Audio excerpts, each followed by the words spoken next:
Hello, fellow travelers, and welcome to our exciting road trip through Scotland. In this multi-part video series, we're taking you to some of the most beautiful places in Scotland, from Midhope Castle to the Isle of Skye. And in this episode alone, we're going to show you 3 amazing castles you won't want to miss. We're Grant and Teresa Boggs. You'd normally find us exploring our new hometown of Napa, California, but we also have the travel bug.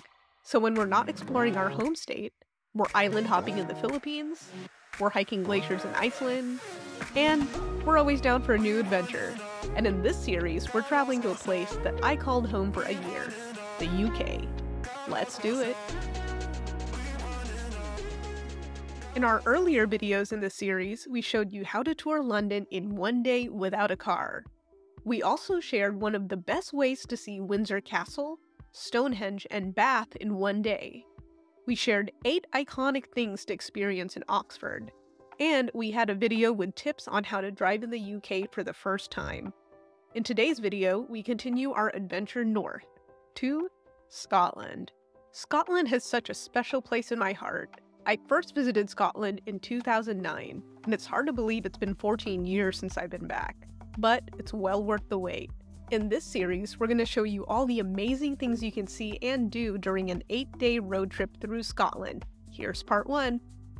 Day 1. Our first stop took us to Doune Castle, which is just an hour northwest of Edinburgh.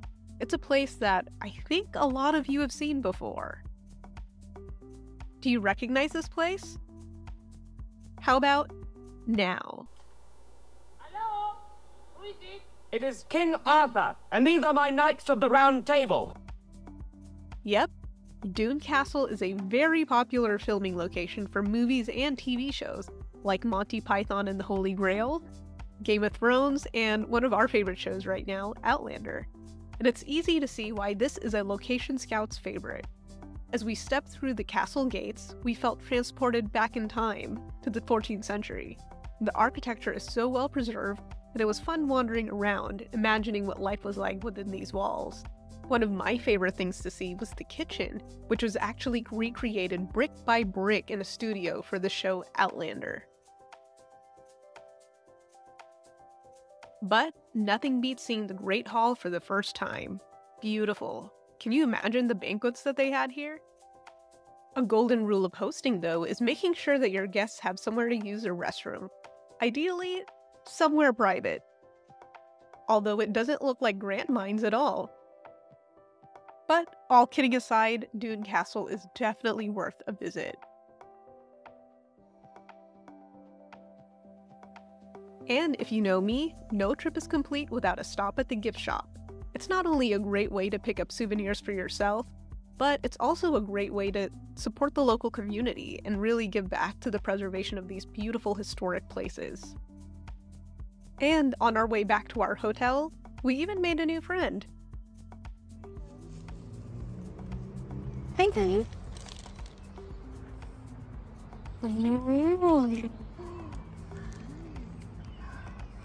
Yes. You are good.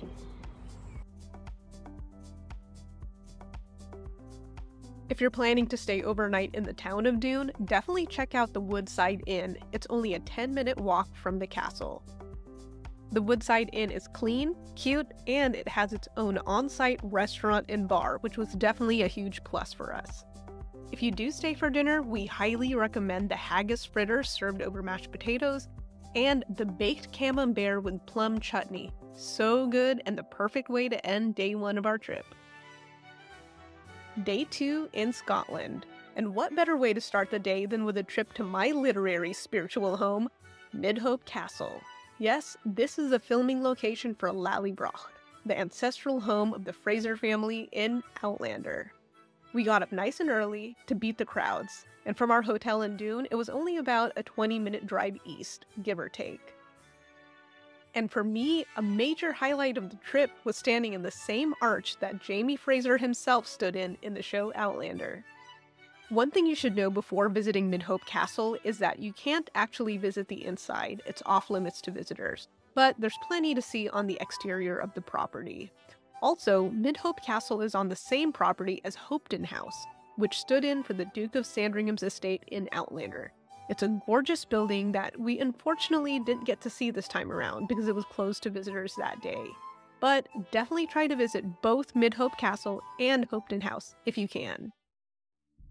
Our next stop is the mighty Blackness Castle, a 15th century fort on the shores of the Firth of Forth. Try saying that 10 times fast. From a certain angle, the castle looks like a giant ship on the water. In fact, its nickname is the ship that never sailed.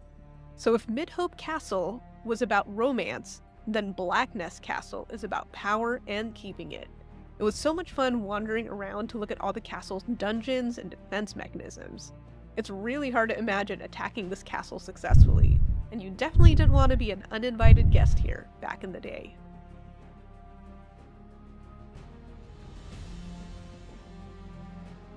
The earliest records of Blackness Castle date to 1449, and it was used as a military garrison and state prison through the 18th century.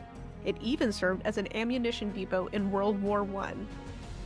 So if you're in the area, Blackness Castle is definitely worth a stop. And that's a wrap on part 1 of our Scotland road trip. Be sure to subscribe and stay tuned for more.